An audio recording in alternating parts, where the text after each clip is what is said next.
సరిగా ఒక positive development ఈ వారంలో మనకు వచ్చింది. అదేంటంటే ఇండియాస్ గ్రోత్ స్టోరీ గురించి చాలాసార్లు మనం గ్లోబల్ రౌండప్లో మాట్లాడుతున్నాము. నేషనల్ స్టబ్లో కూడా చాలా వార్తా కథనాల ద్వారా మేము అందిస్తూ వస్తూ ఉన్నాము. సో నిజానికి స్టాక్ రిటర్న్స్ విషయంలో అండ్ స్టీల్ మ్యానుఫ్యాక్చరింగ్ విషయంలో భారతదేశము చాలా పురోగతి సాధించింది ఈ గత 10 సంవత్సరాల్లో అనేది కొన్ని గణాంకాలు చెబుతున్నమాట. అండ్ అందులో స్టాక్ రిటర్న్స్ విషయానికి వస్తే జపాన్, జర్మనీ, స్విట్జర్లాండ్ లాంటి దేశాలని కూడా మనము అవుట్ పర్ఫార్మ్ చేశాము. అండ్ అంతేకాదు స్టీల్ మ్యానుఫ్యాక్చరింగ్ లో కూడా చైనా తర్వాత ఇండియానే మేజర్ స్టీల్ ప్రొడ్యూసింగ్ లిస్ట్ లో వరల్డ్ టాప్ 50లో మనము నిలిచాము.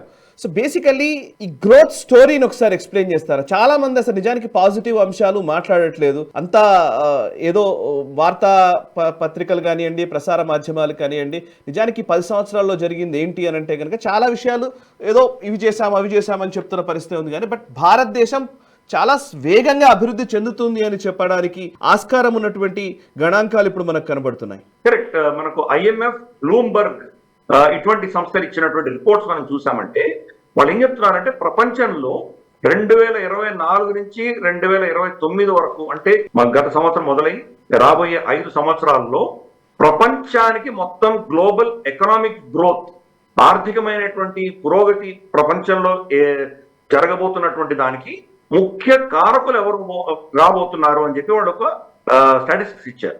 దాంట్లో వాళ్ళు ఏం చెప్తారంటే చైనా 21.7% వాళ్ళు కంట్రిబ్యూట్ చేయబోతున్నారు ప్రపంచం యొక్క ఎకనామిక్ గ్రోత్ కి అని చెప్తున్నారు. రెండవ స్థానంలో భారతదేశం 14.8%. అంటే వాళ్లకు మనకు రమారమే 6-7% మాత్రమే గ్యాప్ ఉంది. అంటే మనం ఎంత పైకి వచ్చామో అర్థం చేసుకోవాలి. ఒక 5-6 సంవత్సరాల క్రితం మనం ఎక్కడ రేస్లోనే లేము. అటువంటిది అంత స్థాయికి మనం ఈరోజు ఎదిగామని చెప్పి IMF, బ్లూంబర్గ్ ఒప్పుకుంటున్నాయి. అంతేకాదు అమెరికా మనకంటే కింద ఉన్నారు. వాళ్ళు 11.6% కంట్రిబ్యూషన్ ప్రపంచానికి వాళ్ళు కంట్రిబ్యూట్ చేయబోతున్నారు చెప్తున్నారు. ఈ 3 దేశాలు మాత్రమే డబుల్ డిజిట్స్ లో, దాని తర్వాత దేశాలన్నీ సింగిల్ డిజిట్స్ లో. ఇన్ఫాక్ట్ 4వ స్థానంలో ఉన్నది ఇండోనేషియా 3.5% మాత్రమే వాడుతున్నది. ఇంకా రష్యా చూస్తే 2.1%, బ్రెజిల్ 2%, టర్కీ 1.9%. ఇలా మనం చూసుకుంటే మిగతా దేశాలన్నీ కూడా చాలా చిన్న చిన్న కంట్రిబ్యూషన్స్ మాత్రమే ప్రపంచానికి ఇవ్వబోతుంది. కీలకంగా దీంట్లో మనం చూస్తే కనుక UK ఎక్కడా లేదు. జర్మనీ కనీసం 1.7 ఉంది, జపాన్ 1.7% ఉంది. కానీ UK, ఫ్రాన్స్, ఇటలీ, గతంలో ఉన్నటువంటి యూరోపియన్ మేజర్ పవర్స్ ఏవైతే ఉన్నాయో ఎక్కడ కూడాను రాబోయే 5 సంవత్సరాల్లో లేవు సీన్లో అని చెప్తున్నారు. ఈ రిపోర్ట్ చెప్తుంది. దాంట్లో భారతదేశం ఆల్మోస్ట్ 15% మనం కంట్రిబ్యూట్ చేస్తున్నాం. అంటే ఆల్మోస్ట్ చైనాను తీటుగా మనం ఉంటున్నాం. చైనా ఆఫ్ కోర్స్ అది పెద్ద పవర్ హౌస్ కాబట్టి, మ్యానుఫ్యాక్చరింగ్ పవర్ హౌస్ కాబట్టి వాళ్ళు నిజంగా వాళ్ళని రీప్లేస్ చేయడం అనేది అంత ఈజీ విషయం కానే కాదు. అది చాలా ఇష్యూస్ వాళ్ళకి మొనోపలి ఉన్నది. అయినా భారతదేశం ఆ స్థాయికి వచ్చి అమెరికాను కూడా మనం సలదాన్ని పైకి వెళ్తున్నామంటే దాన్ని అర్థం చేసుకోవచ్చు. దేని ఆధారంగా చెప్తున్నారంటే గత 10 సంవత్సరాలు 10 years డికేడల్, అంటే ఒక డికేడ్, ఒక 10 దశకానికి సంబంధించినటువంటి స్టాక్ మార్కెట్ రిటర్న్స్ ఎలా ఉన్నాయని దాని ఆధారంగా చెప్తున్నారు. మనకు తెలుసు గత 10 ఏళ్లలో ఎవరు భారతదేశాన్ని పాలించారు, ఎవరు దీన్ని మొత్తం ఎకనామిక్ స్ట్రక్చర్ అంతా ముందుకు తీసుకెళ్లిన వ్యక్తి ఎవరో మనకు తెలుసు. కాబట్టి డైరెక్ట్ గా ఆయనకే ఈ పర్ఫార్మెన్స్ చెందుతుందని మనం అర్థం చేసుకోవాలి. దీంట్లో చెప్తున్నారంటే అమెరికాకి 16.9% రిటర్న్స్ వచ్చాయి ఈ 10 సంవత్సరాల్లో, భారతదేశం 15.9%. సరే, అమెరికాకి సంబంధించి మనకు తెలుసు ప్రపంచం అంతా అమెరికానే, బికాస్ అమెరికా డాలర్ డినామినేట్ కాబట్టి అందరూ అక్కడే ఇన్వెస్ట్ చేస్తారు. ప్లస్ అమెరికాను కూడా మనం యాక్సెప్ట్ చేయాలి. వాళ్ళు టెక్నాలజీ పరంగా చాలా ముందుగా ఉన్నారు. వాళ్ళకు ఉన్నటువంటి టెక్నాలజీ చూస్తే కనుక ఆర్టిఫిషియల్ ఇంటెలిజెన్స్ కావచ్చు, మనకు ఎమర్జింగ్ టెక్నాలజీస్ కావచ్చు, మనకు డిఫెన్స్ టెక్నాలజీస్ కావచ్చు. America is technology power house. ప్రపంచంలో వాళ్ళు తయారు చేసినంత టెక్నాలజీ ఇంకే దేశం కూడా తయారు చేయట్లేదు. పర్ క్యాపిటల్ కూడా వాళ్ళు చాలా హైయెస్ట్ లెవెల్స్ లో ఉంటారు వాళ్ళు. అయినా కానీ కూడా వాళ్ళ స్టాక్ మార్కెట్ 16.9% వస్తే వాళ్ళకి జస్ట్ 1% తక్కువగా భారతదేశం 2వ స్థానంలో నిలబడింది, 15.9%. బ్రెజిల్ కూడా మనకు దగ్గరగా వచ్చారు వాళ్ళు. బ్రెజిల్ కూడా చాలా అద్భుతంగా పర్ఫామ్ చేస్తున్నటువంటి దేశం ఈరోజు. వాళ్ళలో కూడా ఏవియేషన్ ఇండస్ట్రీ చాలా అద్భుతంగా ఉంది. తర్వాత వాళ్ళకు ఉన్నటువంటి మిలిటరీ ఎక్విప్మెంట్ కావచ్చు, వాళ్ళకు ఉన్నటువంటి ఫార్మస్యూటికల్ ఇష్యూస్ కావచ్చు, చాలా అంశాల్లో ఈరోజు బ్రెజిల్ కూడా చాలా పురోగతి చెందుతోంది. కాబట్టి భారతదేశం, బ్రెజిల్ 15.9% లో ఉన్నాం. తర్వాత డెమోక్రాటిక్ దేశం అంటూ మనం చూసామంటే న్యూజిలాండ్ 10.7% లో ఉంది. అఫ్ కోర్స్ మధ్యలో మనకు వియట్నాం ఉంది 12.2%. వాళ్ళ గ్రోత్ అంతా కూడా చైనా గ్రోత్, అది చైనాతో లింక్ అయి ఉంటుంది కాబట్టి మనం దాన్ని పరిగణనలో తీసుకునే అవసరం లేదు మనం. రష్యా ఈరోజు యుద్ధం చేస్తున్నటువంటి రష్యా 9.2% లో ఉంది. ఈవెన్ సోకాల్డ్ ఫ్రీ ఎకానమీలో స్విట్జర్లాండ్ 9% లో. అంటే మనం ఇటువంటి దేశాలు అన్నిటికంటే కూడా మనం ఎంతో రిటర్న్స్ ఇచ్చాం.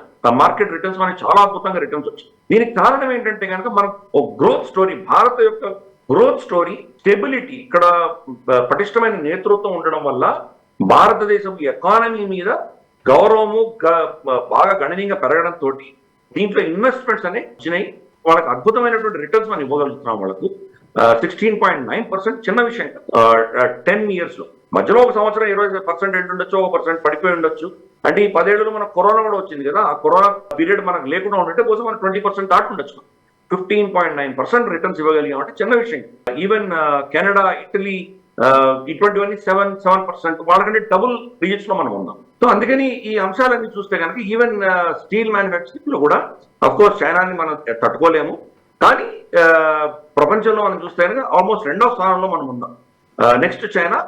4 మేజర్ కంపెనీస్ మన దగ్గర ఉన్నాయి. అమెరికాలో స్టీల్ కంపెనీని మళ్ళీ ప్రోత్సహించే దిశగా డొనాల్డ్ ట్రంప్ చాలా టారిఫ్స్ వేస్తున్నాడు, కానీ వాళ్ళ కాస్ట్ ఆఫ్ ప్రొడక్షన్ చాలా ఎక్కువ, కాబట్టి వాళ్ళు బహుశా తట్టుకోలేరు. ఇన్ని దశకాలుగా వాళ్ళు ఒక మేజర్ పవర్ గా ఉన్నటువంటి అమెరికాలో కూడా భారతదేశంలో ఎన్ని మేజర్ స్టీల్ కంపెనీలో వాళ్ళ దగ్గర అన్నీ ఉన్నాయి, 4 ఉన్నాయి వాళ్ళ దగ్గర. Of course Russia major power house. అంటే స్టీల్ మ్యానుఫ్యాక్చరింగ్ ఎందుకు చాలా క్రూషియల్ అంటే కనుక స్టీల్ ఎవరికి వాళ్ళకు స్టీల్ మ్యానుఫ్యాక్చరింగ్ కెపాసిటీ ఏ దేశాల్లో ఉందో ఆ దేశాలు మిగతా మ్యానుఫ్యాక్చరింగ్ అంతా కూడాను వాళ్ళు శాసించవచ్చు. ఇంకొకరి మీద ఆధారపడకుండా వాళ్ళు ఆత్మనిర్భరతోటి దాన్ని ముందుకు తీసుకెళ్ళచ్చు. అక్కడ మనం చాలా అద్భుతంగా ఉన్నాం. భారతదేశం యొక్క కెపాసిటీ చాలా అద్భుతంగా ఉంది. కాబట్టి ఈ అంశాలన్నీ మనం చూసామంటే స్టాక్ మార్కెట్ రిటర్న్స్ కావచ్చు, లేదా రాబోయే 5 రోజుల్లో ప్రపంచానికి ఎంత కంట్రిబ్యూట్ చేయబోతున్నాము అన్న విషయం కావచ్చు, స్టీల్ కి సంబంధించిన విషయం కావచ్చు. యాక్చువల్ గా గత 10 సంవత్సరాల్లో మనం ఎంత పురోగతి చెందామని మనకే తెలియట్లేదు. ప్రపంచం చెప్తోంది మనకి ఇక్కడ కూర్చొని మనం ఏదో పాలిటిక్స్ చేసుకుంటున్నాం అంతర్గతంగా, కానీ ప్రపంచం రియలైజ్ చేస్తాం. ఈ రోజు భారతదేశం లేకపోతే కనుక ప్రపంచ ఎకానమీ అస్తవ్యస్తమయ్యేటువంటి పరిస్థితి. క్షీణిస్తున్నటువంటి చైనా, అగమ్య గోచరంగా ఉన్నటువంటి అమెరికా, వీళ్ళిద్దరినీ కూడాను ఒక విధమైన స్టెబిలైజేషన్ ఇవ్వగలిగినటువంటి దేశం ఈరోజు భారతదేశం. కాబట్టి ఫస్ట్ మన దేశంలో ఉన్నటువంటి ఈ అద్భుతమైనటువంటి పాజిటివ్ అంశాలు మనం ఫస్ట్ తెలుసుకున్నామంటే తర్వాత మిగతా అంశాలన్నీ మనకు అర్థమవుతాయి. మనల్ని ఎందుకు ఏదో విధంగా కంట్రోల్ చేయాలని ఈ దేశాలు ఎందుకు చూస్తున్నాయి, అయినా కానీ మనం ఎలా ఎదుగుతున్నాము, ఇక్కడ ఉన్నటువంటి ఫర్మ్ డెసిషన్స్ తీసుకునేటువంటి కెపాసిటీ ఉన్నటువంటి పటిష్టమైన నేతృత్వం ఉండడం వల్ల మన ఎకానమీలో ఉన్నటువంటి స్ట్రెంగ్త్, తర్వాత మనకు ఉన్నటువంటి డెమోగ్రఫీ, మన దేశంలో ఉన్నటువంటి పాపులేషన్ జనాభా సంఖ్య మిగతా దేశాలు పోల్చి చూస్తే కనుక ప్రొడక్షన్ అంటే ప్రొడ్యూస్ చేయగలిగినటువంటి వ్యక్తుల సంఖ్య చాలా అద్భుతంగా ఉంది మన దగ్గర. 30 ఏళ్ల కంటే తక్కువ ఉన్నటువంటి సంఖ్య మనకు జనాభా సంఖ్య చాలా ఎక్కువ ఉంది. ప్రపంచంలోనే ఇంత ప్రొడక్షన్ ఏజ్ లో ఉన్నటువంటి వ్యక్తులు ఏ దేశంలో లేరు. ఈ అంశాలన్నీ కూడా మనకు కలిసి వచ్చినాయి. పైపెచ్చు మన శత్రువులని మనం ఈజీగా హ్యాండిల్ చేయగలం అనేటువంటి ధైర్యం ఉండడంతో ఈ దేశంలో ఇన్వెస్ట్ చేయడానికి అందరూ వస్తున్నారు. చైనా నుంచి వెళ్ళిపోవాలి అనుకుంటున్న వాళ్ళందరూ కూడా ప్రత్యామ్నాయంగా భారతదేశాన్ని చూస్తున్నారు. అమెరికా ఎంత ప్రయత్నం చేసినా అమెరికాకి ప్రత్యామ్నాయంగా చూడట్లేదు, వాళ్ళు భారతదేశానికి వస్తున్నారు. కాబట్టి ఈ అంశాలన్నీ కూడాను 10 సంవత్సరాల్లో మన దేశం యొక్క భవిష్యత్తు మార్చేసింది. 10 సంవత్సరాల ముందర మనం 10వ స్థానంలో ఉన్న వాళ్ళం సడన్ గా 4వ స్థానానికి ఎలా వచ్చామంటే ఇగో ఇవన్నీ కారణాలు.